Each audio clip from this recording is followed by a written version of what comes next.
Bom dia, sejam todos bem-vindos a esta manhã de calor. Sim, deu uma mudada no tempo, mas eu vi que eles chamam de veranico, não é isso? É quando você tem um período meio quente no meio do inverno, né? Apesar que o inverno está acabando também, né? Glória a Deus. Aleluia, Senhor. Tem gente que gosta do inverno, né? Mas eu não gosto, não. Quando eu era mais novo, eu gostava do inverno. Não me importava. Mas parece que quando a gente vai ficando mais velho, parece que a gente sente mais frio, né? Eu não sei, eu sinto mais frio do que eu sentia antes. Muito bem. Vamos iniciar então a nossa terceira aula do livro de Romanos, da carta aos Romanos. E antes de iniciarmos, vamos começar com uma oração.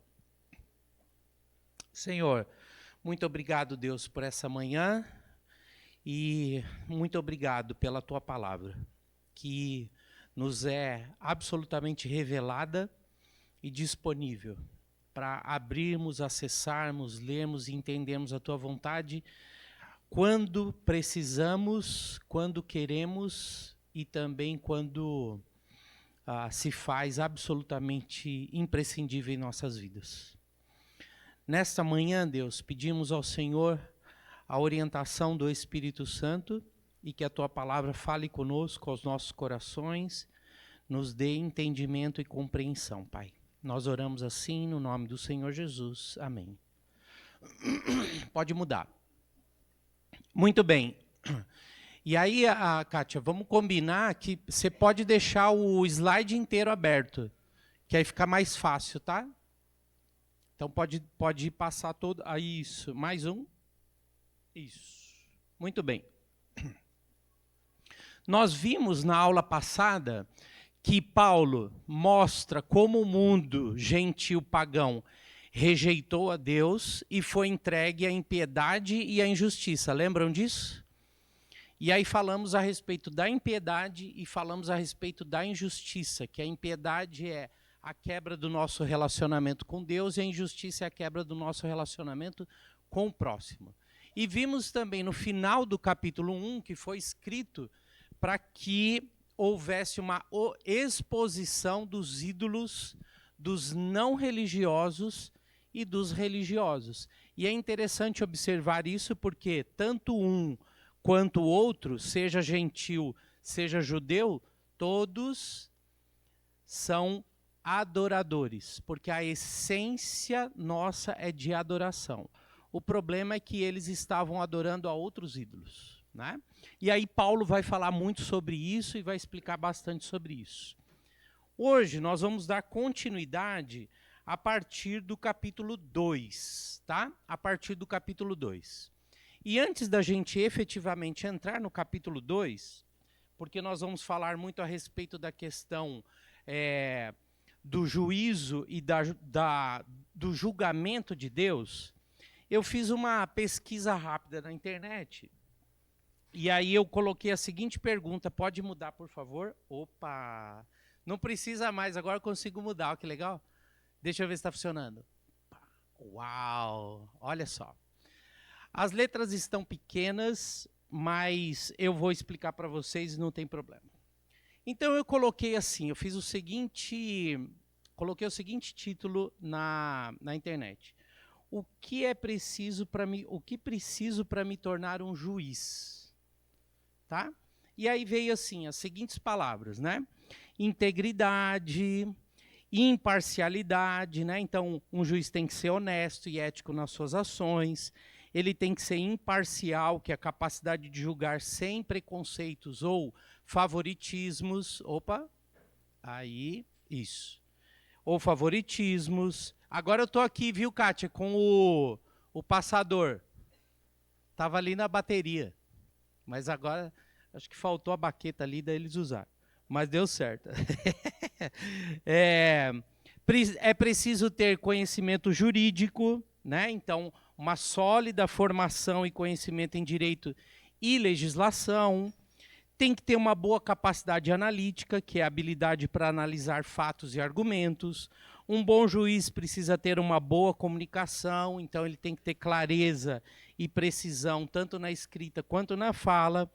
Um juiz precisa ter paciência e controle emocional, que é uma capacidade de lidar com situações estressantes e emocionais com calma.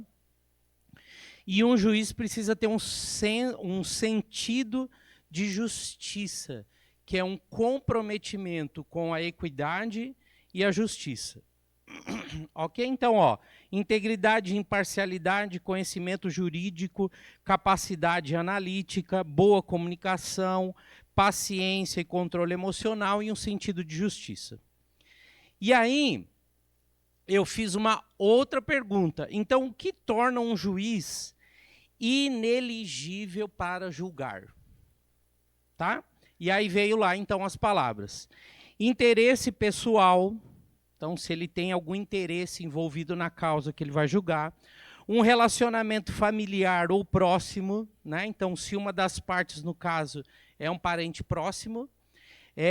Preconceito pré-existente, então, se ele já expressou algum comentário a respeito de algo que ele vai julgar. Um conflito de interesse, então se ele tem alguma ligação com o advogado, ou com as testemunhas, ou com as partes envolvidas, ele não pode ter participação anterior, se ele já participou do caso, ou em outra função, como advogado ou uma testemunha, e outras razões legais aí que possam surgir. Muito bem. Aí eu olhei para todos esses itens, né, o que torna um juiz ineligível para julgar. Bom, interesse pessoal, relacionamento familiar, preconceito, conflito de interesse, participação interior. E todos esses itens, ele está diretamente envolvido com a ideia de imparcialidade, que é a capacidade de julgar sem preconceitos ou sem favoritismos. Então, um juiz, para que ele possa julgar, ele precisa ser imparcial, ele não pode tomar nenhum dos lados, né? Porque se ele toma um dos lados, ele já não está julgando. Ele está favorecendo uma das partes por interesse próprio dele. Então, isso torna um juiz ineligível. Aí talvez você possa relacionar com o mundo atual que vivemos, né? E possa tirar aí as suas conclusões, mas independente disso, Paulo vai falar sobre isso agora a partir do capítulo 2. Então, abra sua Bíblia aí em Romanos, capítulo 2. E Paulo vai falar justamente sobre o julgamento que os homens estavam fazendo, em especial os judaizantes, estavam fazendo em relação às outras pessoas. Então, ele diz assim a partir do capítulo 2. Nós vamos ler agora do verso 1 ao verso 4 e eu vou por partes, tá? Portanto, és indesculpável, ó homem, quando julgas, quem quer que sejas, porque no que julgas a outro, a ti mesmo te condenas, pois pratica as próprias coisas que condenas. Bem sabemos que o juízo de Deus é segundo a verdade contra os que praticam tais coisas. Tu, ó homem, que condenas os que praticam tais coisas e fazes as mesmas, pensas que te livrarás do juízo de Deus? Ou desprezas a riqueza da sua bondade e a tolerância e longanimidade, ignorando que a bondade de Deus é que te conduz ao arrependimento? Então, Paulo aqui, ele traz um questionamento a respeito daqueles que estavam julgando os outros pela sua conduta. Mas lembra, ele finaliza o capítulo 1 trazendo uma série de erros que nós, como homens, cometemos. a idolatria pelas outras coisas, o trocar o lugar de Deus na nossa vida. E Paulo ele faz toda essa argumentação, e quando ele entra a partir do capítulo 2, ele já começa falando, portanto, que é uma conclusão. Então entendam que se você está julgando, como que você pode julgar se você está fazendo exatamente a mesma coisa que todos os homens estão fazendo? Qual é a tua posição ou qual é o teu direito de julgar? E aí a gente entra na ideia de justamente da questão da imparcialidade. Então, a gente tem aqui algumas palavras que são chaves aqui.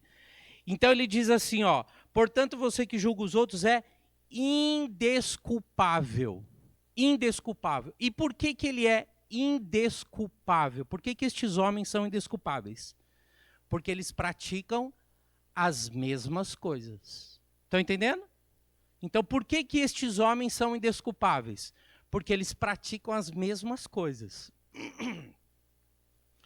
E aí ele diz, sabemos que o juízo de Deus contra os que praticam tais coisas é conforme a verdade. Por quê? Porque Deus é a verdade absoluta, então só Deus é quem pode, de fato, julgar de forma imparcial, porque Deus usa a verdade como a referência absoluta para poder julgar. E aí ele diz assim, então, assim quando você, um simples homem, os julga, mas pratica as mesmas coisas, pensa que escapará do juízo de Deus só porque você está julgando que os outros estão fazendo errado. Você pensa que você vai escapar do juízo de Deus?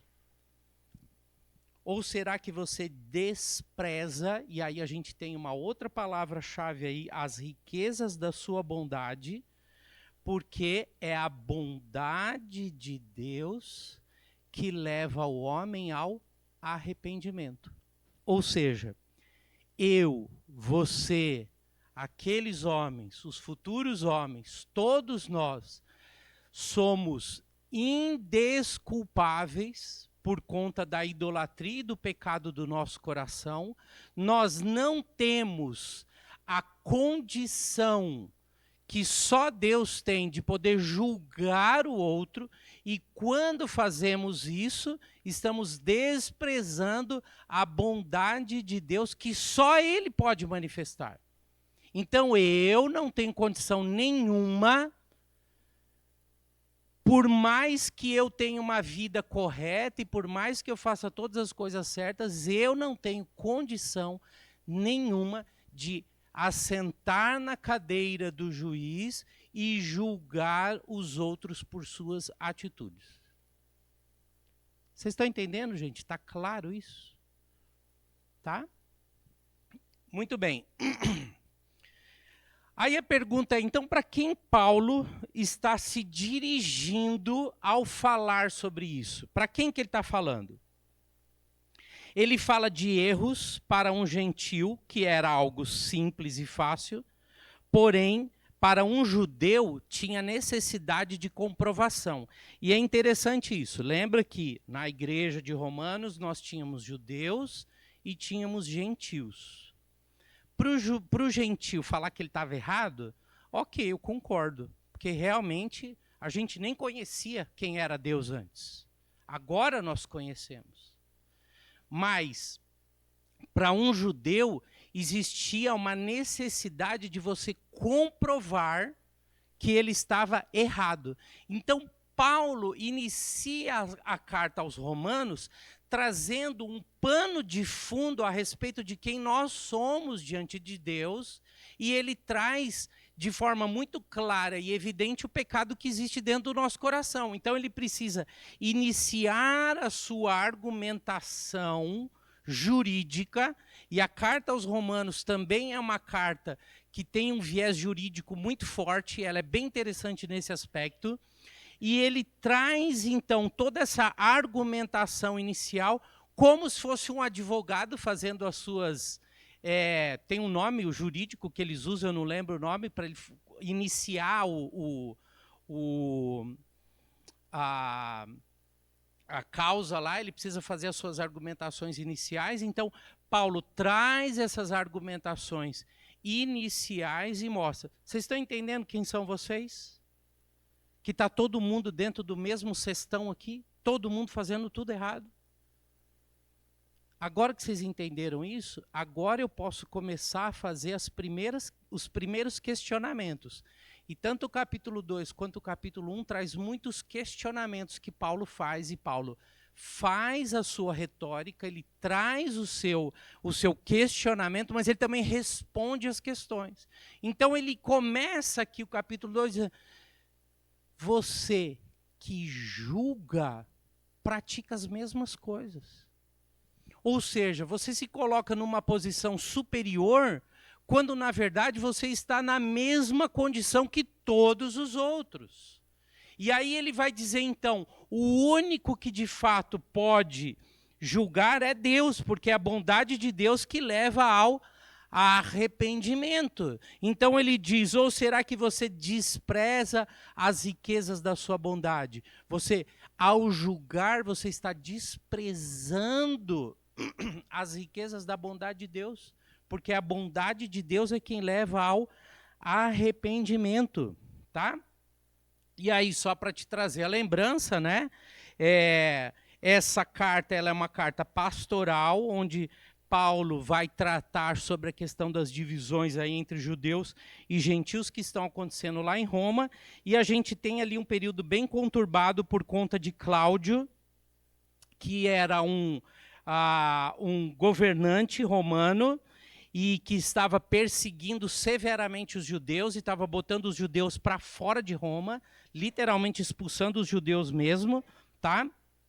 E aí você tinha ali toda uma questão de uma ebulição ali debaixo daquela superfície dentro da sociedade, e ali você tinha um espaço importante para trazer toda a manifestação na igreja. Muito bem. Julgar, então... Sim, diga, Sanai.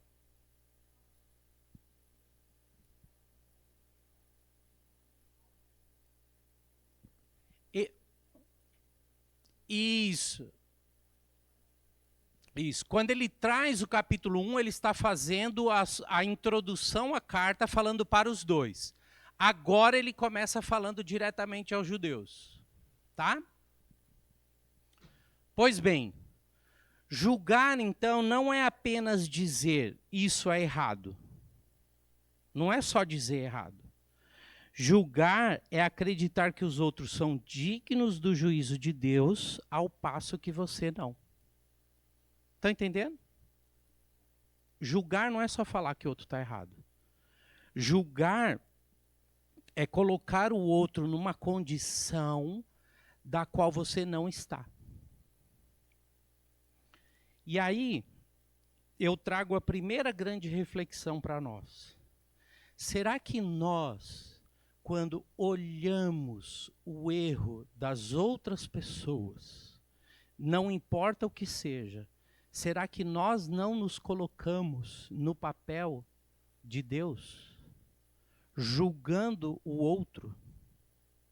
Quando a palavra de Deus fala que devemos exortar em amor, ela traz a ideia de que sim, precisamos cuidar uns dos outros, e a exortação é justamente mostrar para o outro que ele está no caminho errado, mas fazer isso sempre com o intuito de trazê-lo para o caminho da verdade, para o caminho de Deus.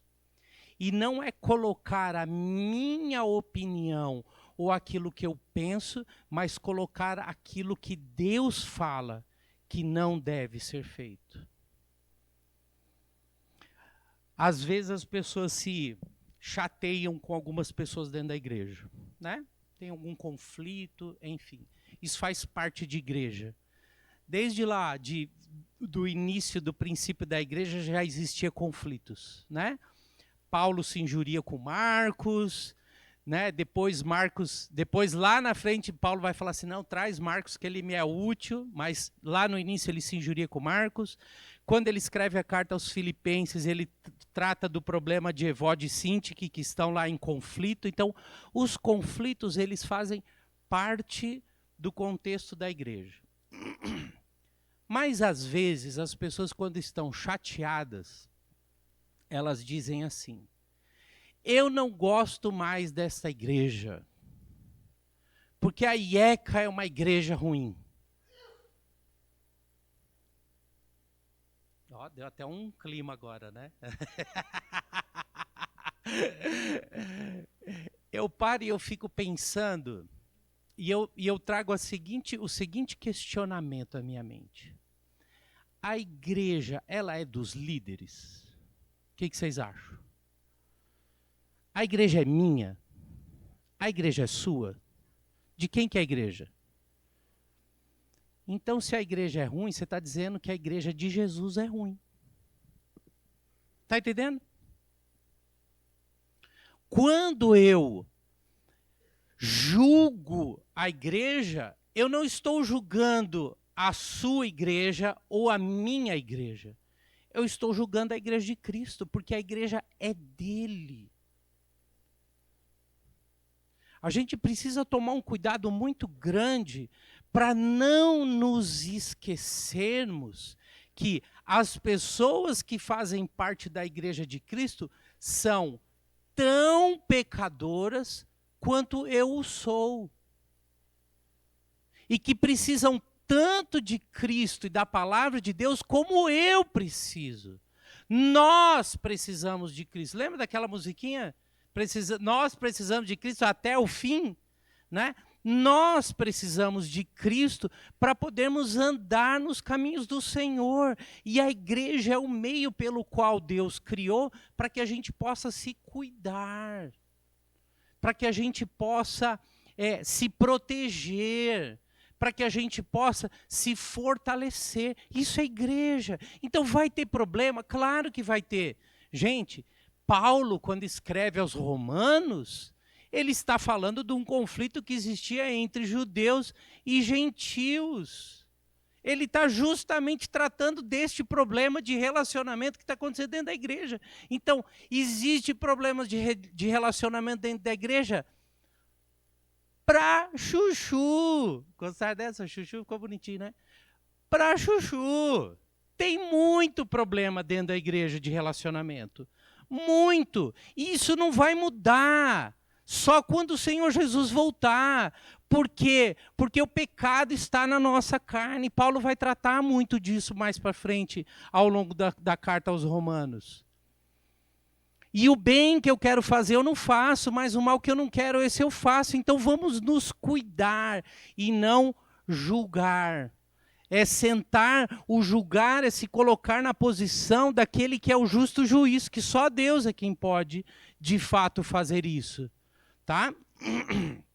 John Stott diz o seguinte: atiçamo-nos até atingirmos um estado de indignação e justiça própria em relação ao comportamento vergonhoso do outro, ao passo que o mesmo comportamento não parece nem de perto ser tão sério quando é nosso e não deles. Interessante isso, né? A gente fica tão indignado com o erro do outro que a gente se coloca numa posição superior em relação às outras pessoas. Não, esse cara, ele é o pecador nível 10 e eu sou nível 1. É como se a gente meio que fizesse um processo de classificação pelo tamanho dos pecados que todo mundo faz e a gente se colocasse dentro desse ranking. Então, ó, eu estou aqui nesse nível, esse cara aqui, ó, tá aqui nesse nível, né? O pastor, ele tá aqui porque ele é quase o nível 0, porque ele é pastor, né? E a gente meio que vai ranqueando as pessoas dentro da igreja por conta do pecado que elas cometem. Queridos, cuidado, muito cuidado, para não se colocar no lugar de Deus. Só Deus, só Ele pode julgar. O nosso papel não é de julgar as outras pessoas, mas o nosso papel é de exortar em amor para que o outro receba a confrontação que vem da palavra de Deus, que o Espírito Santo que habita dentro do coração daquele seja de fato incomodado e convertido para que ele possa ter uma mudança em sua vida. É fácil fazer isso? O que vocês acham? Não é fácil. Porque nós nos amamos, né? E naturalmente a gente sempre tenta se colocar numa posição de superioridade em relação aos outros. Todo mundo é assim. Ninguém está livre disso. Todos nós somos assim. Temos uma tendência a olhar para o erro do outro e comparar o erro das outras pessoas com os nossos erros e nos colocar numa posição diferenciada. Mas eu lamento muito, diante de Deus, todos são, o que Paulo diz, indesculpáveis. Indesculpáveis. Portanto, és indesculpável, homem, quando julgas quem quer que sejas. Porque no que julgas a outro, a ti mesmo te condenas, pois pratica as próprias coisas que condenas. E vocês, por favor, e vocês viram o que é que Paulo está trazendo no capítulo 1 de condenação? Impureza e imoralidade sexual. Idolatria. Obrigado. Idolatria, impureza, imoralidade. Então ele está dizendo assim, ó, se você está julgando, você esquece que você faz a mesma coisa que esses caras aqui fazem também. Vocês não têm nada de diferente do que os outros, não. Não são mais santinhos do que os outros. Porque fazem oculto. E ninguém está vendo. Mas está acontecendo. Está fazendo. Então está errado também. Entende? Então a gente precisa de fato tomar muito cuidado. Mas não para por aí. A gente continua.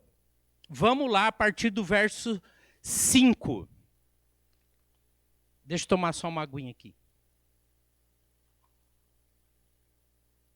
Esse barulhinho é uma delícia, né?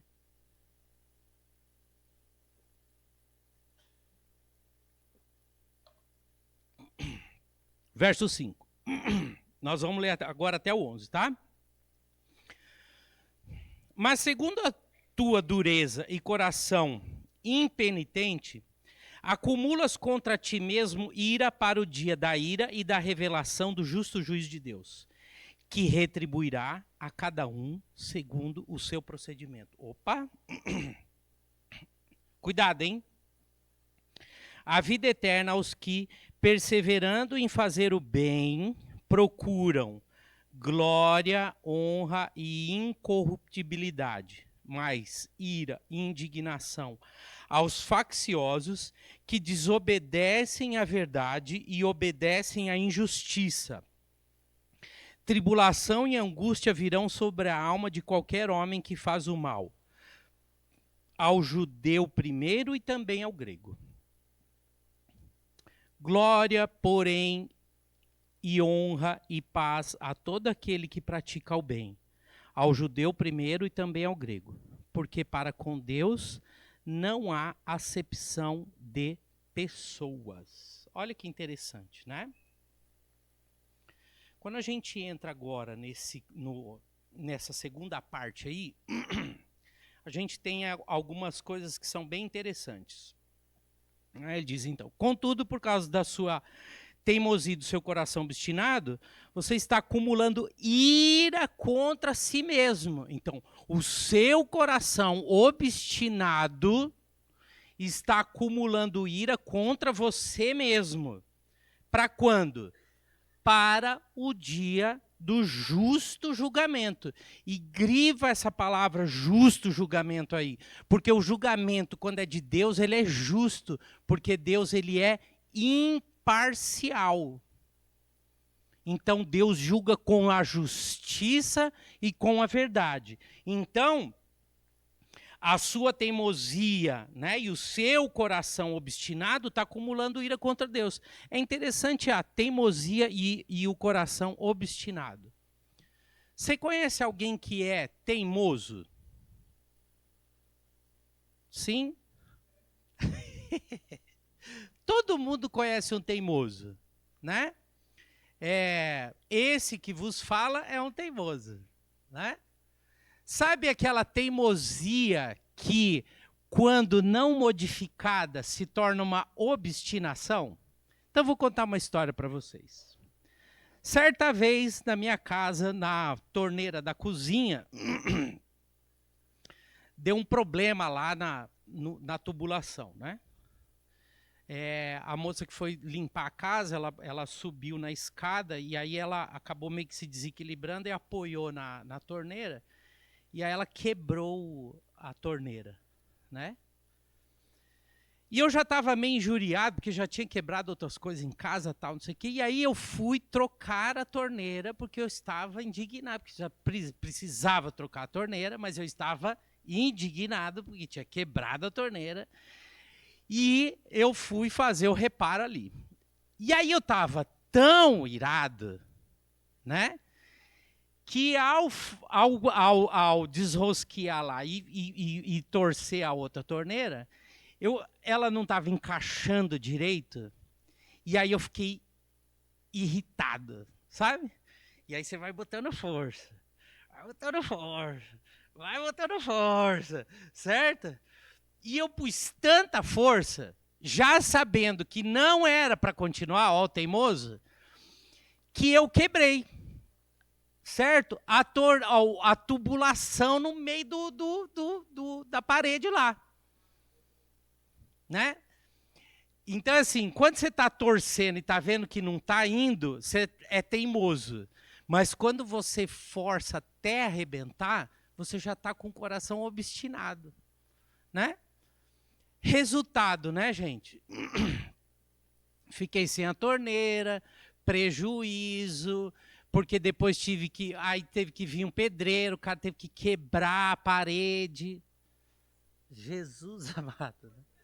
Ai, é daquelas coisas que você faz, você fala assim, olha, Jesus, né? Ô Senhor da glória, pecador miserável. Agora vai pagar, né, por conta da sua própria obstinação. Né? Então o obstinado quebrou o negócio. É interessante observar a teimosia e a obstinação, porque tudo começa com a teimosia e depois vira uma obstinação, que é quando você começa a querer argumentar que aquilo que você está fazendo de errado não é errado. Então, Paulo está dizendo que eles estão acumulando ira contra si mesmos, porque o obstinado ele vai insistindo no erro. Ele continua no caminho errado. Que ele está tão obstinado com a ideia que ele não para. O cara é uma máquina de fazer errado. E ele insiste naquele erro, mesmo tornando-se evidente que ele está errado. E ao fazer isso, ele vai acumulando. Sabe por que ele vai acumulando? Porque dali em diante é uma sequência de erros. O cara se torna imparável ao fazer erro. E ele vai acumulando tudo isso contra ele. E aí ele então vai dizer, então, Deus retribuirá a cada um conforme o seu procedimento. Sabe onde está isso? Salmo 62, 12. Salmo 62, 12. O Salmo 62 é um salmo que vai justamente falar daqueles que conspiravam contra o rei escolhido por Deus. E aí Paulo então vai usar o Salmo 62, inclusive como argumentação lá mais para frente. A gente já vai chegar lá, tá? E aí ele diz então, né? Ele dará vida eterna aos que, persistindo em fazer o bem, buscam glória, honra e imortalidade. Olha que interessante. Então ele diz assim, ó, aqueles que são teimosos e obstinados, eles acumulam a ira de Deus contra si. Lá para o dia do justo julgamento. Mas aqueles que são teimosos e obstinados em fazer o bem, esses sim buscam glória, honra e imortalidade. ele traz uma diferença daqueles que são teimosos e obstinados em fazer aquilo que é errado e trazem julgamento para si, e ele traz do outro lado aqueles que buscam, que persistem em fazer aquilo que é correto.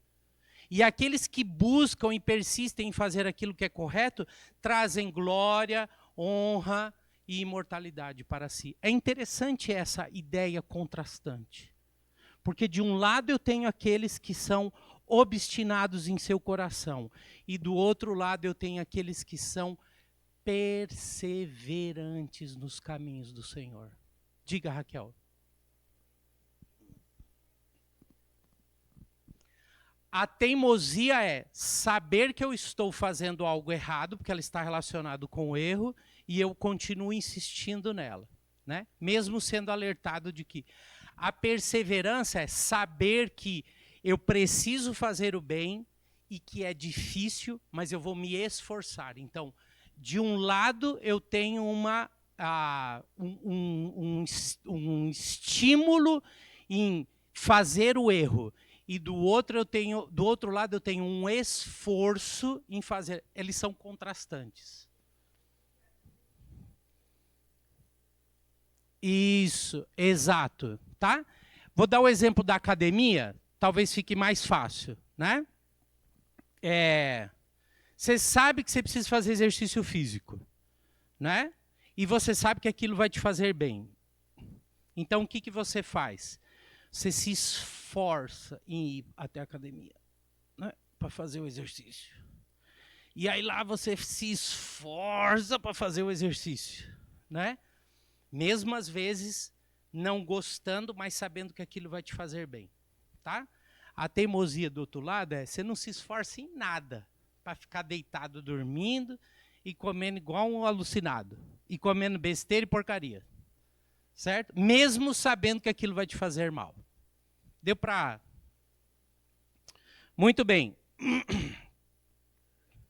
Então veja só que Deus dará vida eterna aos que, persistindo em fazer o bem, buscam glória, honra e imortalidade. E aí ele vai trazer ali primeiro para o judeu e depois para o grego, não porque existe uma hierarquia aqui para Deus, mas porque ele está falando para os judeus que se consideravam maiores, e ele está dizendo para vocês e para os outros também. E ele vai falar isso muitas vezes aqui ao longo do capítulo 2, tá? Muito bem, vocês estão comigo ainda, gente? Sim ou não? Sim? Maravilha. Então, olha só. Romanos, capítulo 2, versículo 6, ele diz assim, ó, no 5, né? Ele diz lá, da revelação do justo juiz de Deus, que retribuirá a cada um segundo o seu procedimento. Paulo, ele pede tanto às pessoas irreligiosas quanto às religiosas que ponderem sobre as suas obras. Tá? Abre a sua Bíblia lá em Tiago 2,17.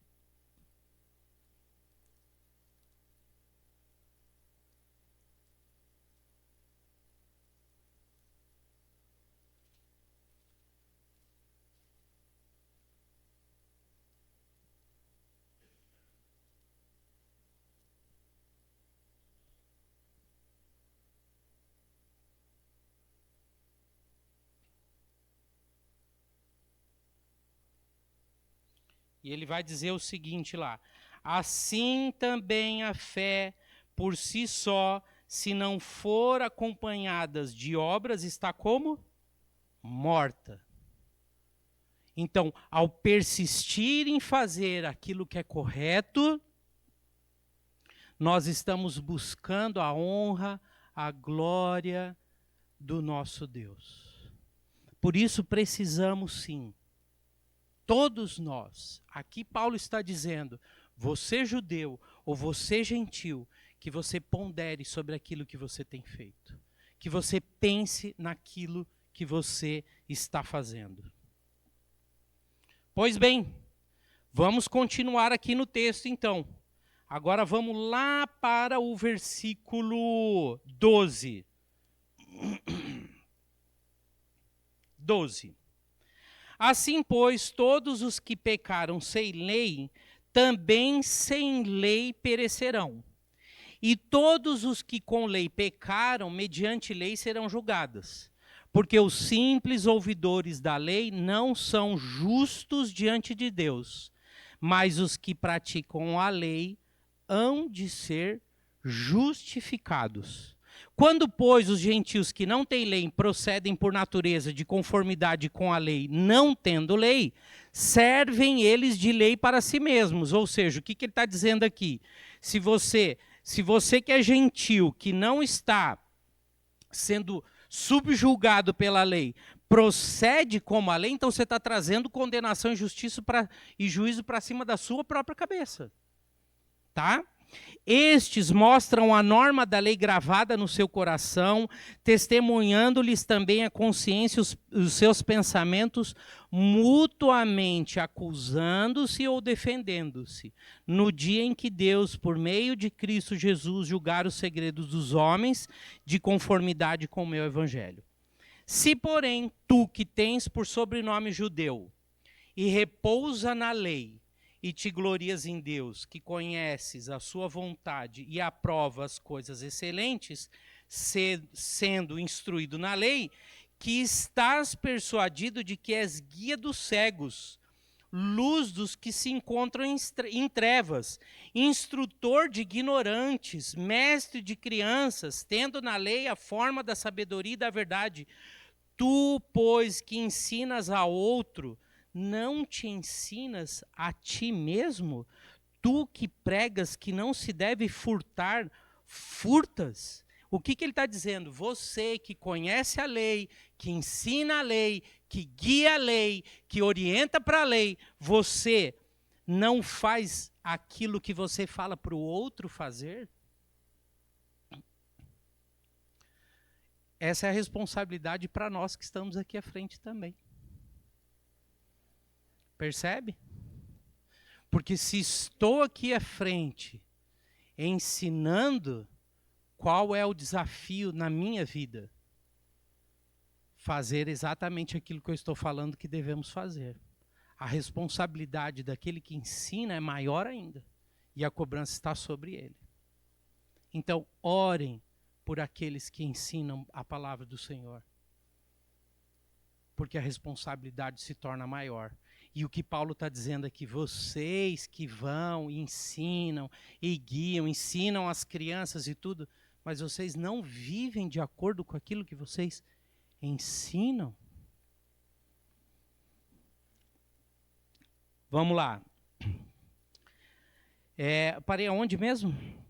22. Dizes que não se deve cometer adultério e o cometes? Abominas os ídolos e lhes roubas os templos? Tu que te glorias na lei, desonras a Deus pela transgressão da lei, pois como está escrito, o nome de Deus é blasfemado entre os gentios por vossa causa. Ai, meu Deus, que o Senhor tenha graça e misericórdia da nossa vida. Primeiro, Paulo vai trazer aqui a ideia, vocês não vão conseguir ver, porque ficou bem pequeno, e eu também não... A Laura falou assim, ela mandou uma mensagem, falou assim, Robson, não dá para dar uma melhoradinha nisso aí, não, né? Tá muito pequenininho, tá muito ruim, né? E eu não consegui ter tempo de ajustar. Mas, obrigado, tá, Laura? Deus abençoe. Mas olha só...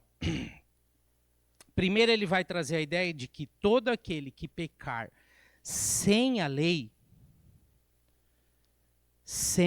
também perecerá. E todo aquele que pecar sob a lei, pela lei será julgado. E é interessante porque o que ele vai falar é que a palavra de Deus, a lei, está gravada em seus corações. Ou seja, vocês, judeus, conhecem a lei. Vocês têm conhecimento da lei. Vocês sabem a lei de capa a capa. e por ela vocês serão julgados. E aqueles que não conhecem a lei também serão julgados. Porque o julgamento virá sobre todos, por aqueles que praticam e por aqueles que não praticam. Ou, na verdade, por aqueles que conhecem e não praticam. E por aqueles que também não conhecem porque são gentios e por isso não praticam a lei. Ou seja, a lei ela é boa e ela é importante, mas ela tem um propósito de mostrar que sem Deus é impossível cumprir a vontade dele. A lei ela revela o pecado que está dentro do coração do homem. Com lei ou sem lei, todos serão julgados. A lei, ela é boa, mas ela só tem valor se ela de fato for obedecida. Porque ter o conhecimento do que é certo e não obedecer, você torna inútil a letra. Você despreza o conhecimento da palavra. A lei, ela revela a impureza que está dentro do nosso coração. E o erro dos judeus e as suas consequências da desobediência davam aos gentios a autorização para blasfemar a Deus. É interessante isso, né? A falta deles de cumprimento da palavra de Deus colocavam eles numa condição de blasfemar a Deus. Paulo vai citar aí no finalzinho, no versículo 24, Isaías 52:5. Pois como está escrito, o nome de Deus é blasfemado entre os gentios por vossa causa.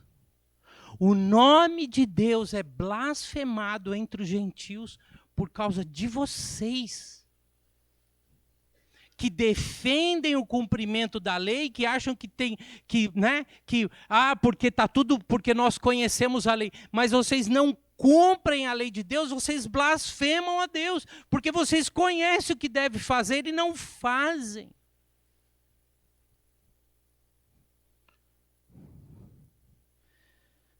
Será que nós, que conhecemos também a palavra de Deus e que julgamos a atitude daqueles que não conhecem a palavra de Deus, não nos tornamos como estes judeus blasfemadores? Nós que defendemos o conhecimento da palavra de Deus, que defendemos o evangelho, será que nós não nos colocamos em posição superior àqueles que não conhecem? Gente, eu tenho visto nas redes sociais debates que demonstram um orgulho do crente em querer refutar um incrédulo que não conhece a palavra de Deus. É um absurdo isso. Como que eu vou argumentar com uma pessoa que não possui o Espírito Santo de Deus a respeito da palavra de Deus? Ao invés de eu me aproximar destas pessoas e mostrar o amor, a graça e a misericórdia de Deus, porque quem convence não sou eu, mas é o Espírito Santo de Deus, ao invés de eu usar palavras que possam de fato alcançar a vida destes homens e mulheres que precisam de fato do conhecimento da verdade, da justiça e do juízo de Deus, eu fico argumentando contra uma pessoa que ela não faz a menor ideia daquilo que eu estou falando. A palavra de Deus diz que que os incrédulos eles foram cegos por Satanás. Você vai tentar falar e o cara nunca vai entender, a não ser que o Espírito Santo de Deus mostre para ele o quanto errado ele está. O nosso papel não é julgar, o nosso papel não é querer convencer uma pessoa com os nossos argumentos. O nosso papel é apresentar o Evangelho de Deus e orar para que Deus possa converter o pecador do seu caminho. Esse é o nosso papel. Colossenses 2, 11 a 15. Abre a sua Bíblia lá.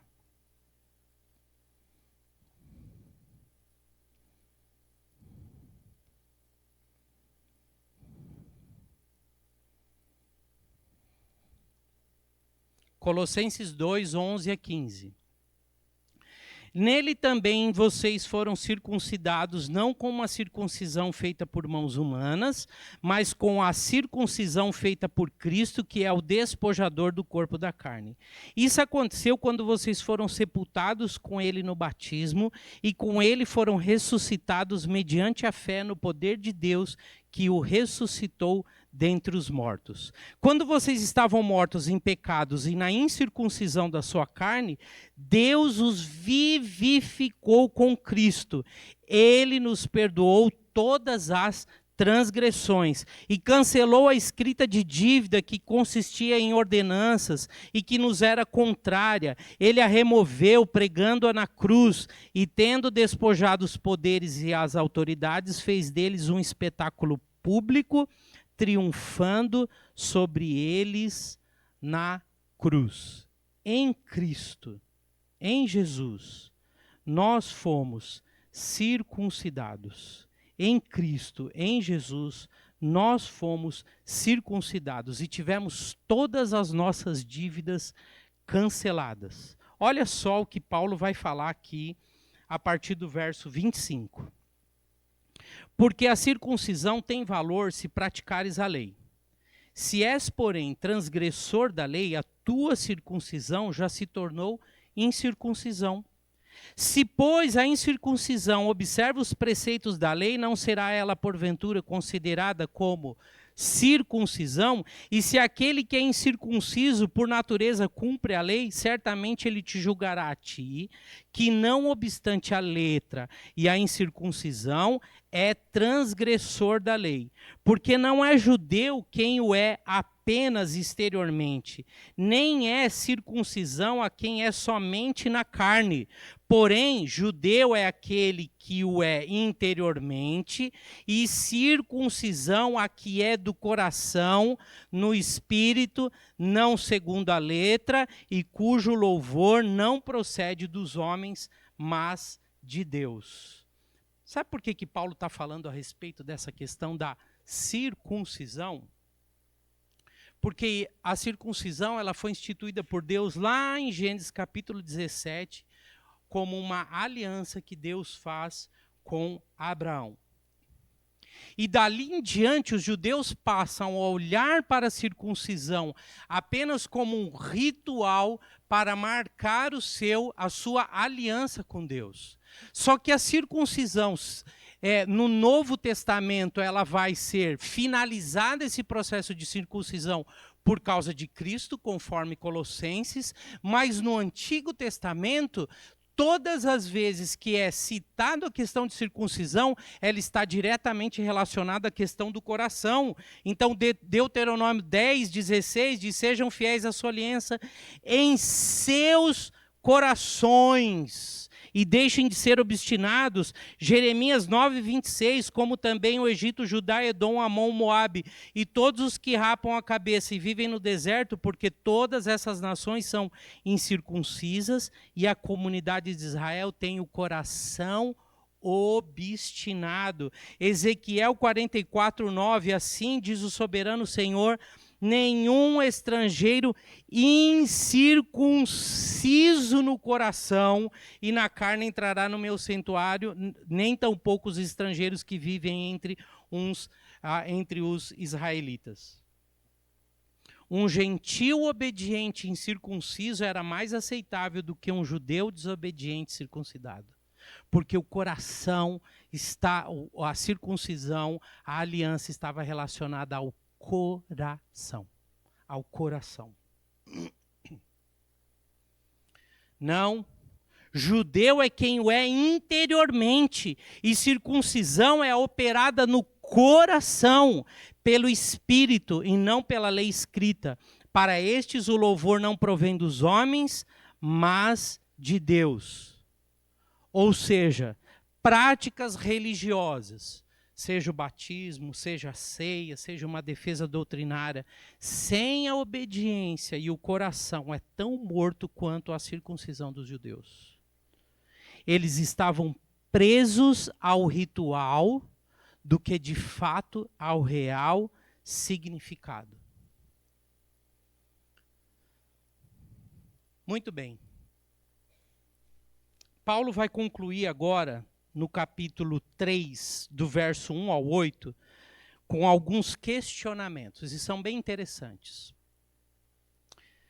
Capítulo 3. Qual é, pois, a vantagem do judeu, ou qual a utilidade da circuncisão? Muitas, sobre todos os aspectos.